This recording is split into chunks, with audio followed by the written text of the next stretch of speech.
up and welcome back to my YouTube channel. So today I wanted to bring to you guys a few different meal prep recipe ideas that are going to be money conscious, time efficient, healthy and delicious. So before we get into today's video, if you could pause it quickly and give it a like and subscribe, I would definitely appreciate it and it would be supporting my channel massively.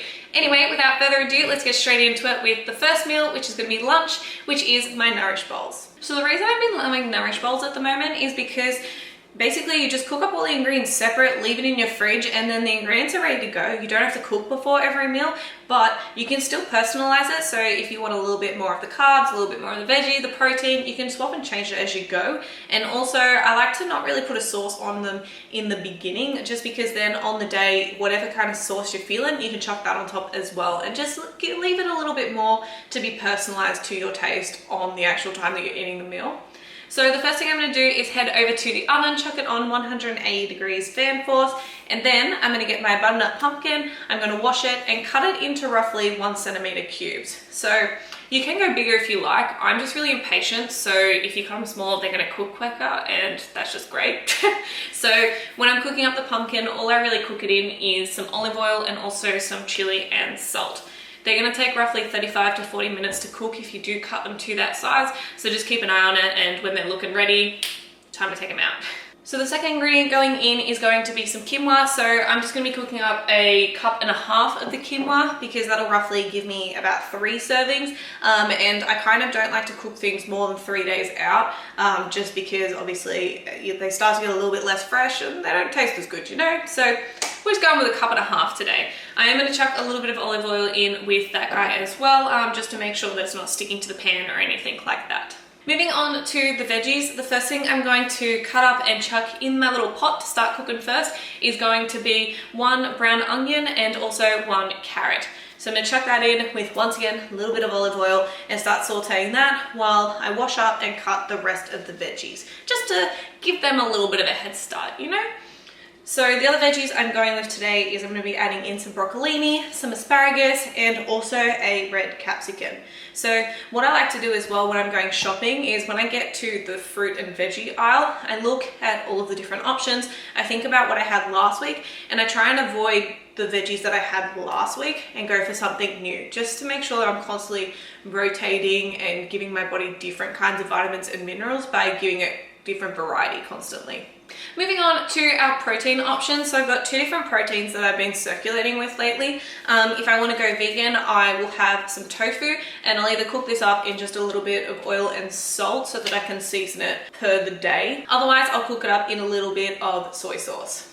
If I'm feeling a little bit of a pescatarian option instead of the tofu, I'll actually add in a can of tuna. I've been absolutely loving the garlic infused tuna lately, so I'll either have 1 or 2 cans of that per Nourish Bowl, once again depending on what I'm feeling like.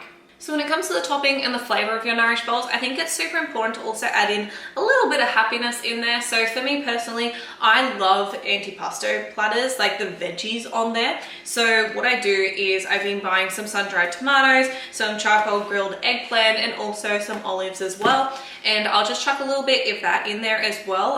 It'll have a nice good kick of salt. And I also find adding something like that in a small, moderate proportion into a huge jam-packed healthy meal is also going to help with, 1, satisfying the craving, and also it's going to make it less likely for you to binge on those items because they're already in that bowl. So for this Nourish Bowl, I was feeling more of the tuna today. So basically I chucked that in, a little bit of nutritional yeast, a little bit of salt and garlic dressing, because why not overdose on garlic, because you're not going to see anyone anyway.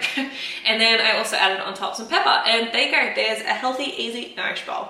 Moving on to the healthy naughty treat that I have for you guys in the afternoon, and it's going to be a healthy chocolate brownie. So the first thing you want to do with this is get a sweet potato. So either a small full sweet potato, or if you've got a ginormous sweet potato like me, you're just going to use about half of this. So you want to take that, peel the skin off, and then you're going to be steaming it. So while the sweet potato is steaming away, you want to get a big mixing bowl and add into it 3 heaped tablespoons of cacao powder, half a tablespoon of maca powder, 2.5 heaped tablespoons of peanut butter, 3 heaped tablespoons of honey, a tablespoon of organic sugar, and a tiny dash of salt. You want to mix all that through until it turns into a batter, and then add in some cacao nibs. Don't break them up or anything, just let them be mixed through the batter. Then you're going to want to pour it into a baking tray with baking paper in there and put on top some organic chocolate. So I just get the panna chocolate and the only flavor they had was hazelnut, so we're going hazelnuts today. You want to then chuck that in the oven on 180 degrees once again and have it in there for roughly 20 to 30 minutes, just keeping an eye on it. A good way to track whether it's ready or not is to stick a knife in the actual batter, and if you can pull it out and the knife is clean, it's ready to come out. Moving on to dinner, I'm going to be showing you guys how to make my healthy, delicious spaghetti bolognese. So starting off, I'm going to boil the jug to then put into a pot on the stove because I hate waiting for water to boil on the stove because I'm impatient. So once that's ready, you're then going to get some form of pasta. I'm using organic spaghetti in mine, and roughly you want about a handful if you're using spaghetti to be going into the pot. And then I just add a little bit of olive oil so the spaghetti is not going to stick to the actual pan. With the sauce, I'm going to get 1 full brown onion, dice that up and chuck it onto a pan with some olive oil to start sauteing off, along with a full carrot peeled and sliced. I'm then going to get some lentils. I use brown organic lentils, about 2 cans I normally go through, but obviously do it per your taste. I wash them off and I add them into the pan. If you don't want to be having a vegan option right now and you want it to be meat-based, obviously just swap out the lentils for whatever kind of mince you're going to be using. Along with this, I'm then going to get a cup of cherry tomatoes, quarter cut them, and then also put them into the pan, as well as roughly half a cup of some kind of olives. I really like using the Kalamata olives, I think that's how you say it, but basically the purple ones. So yeah, half a cup of them, chop them up as well, just in little slices, rings, whatever you want to call it. Once everything's in the pan and starting to saute off, you want to add whatever sauce you're going to add into it, whether that just be a can of tomato sauce, whatever you're going to do. I've been trying out these plantitude based sauces lately, just from Woolies in the plant section. So I'm going to add in 2 containers of that, a good chunk of red wine, because we all know I can't cook something like this without including red wine. And then lastly, you're just also going to add in 2 tablespoons of tomato paste. You then want to add in all of your different seasonings, and for me personally, I find the biggest tip when you're trying to stay healthy and use healthy recipes is absolutely going crazy on all the spices and flavorings that you're putting in there. So I'm going to take about 3 cloves of garlic, 1 red chili to give it some spice. I'm going to add in a little bit of garlic salt in there, a good amount of oregano, rosemary, thyme, and Italian herbs, because like I said, I don't like boring food. And we're going to mix that all up. So the next step basically depends on how you do like your sauce. The longer you let it simmer for on a lower heat and just stir it here and there, the thicker it's going to get. And also,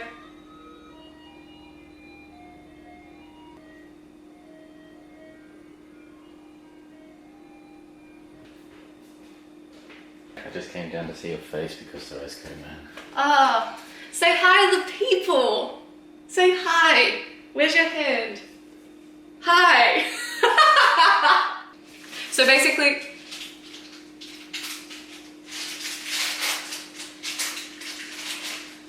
Huh?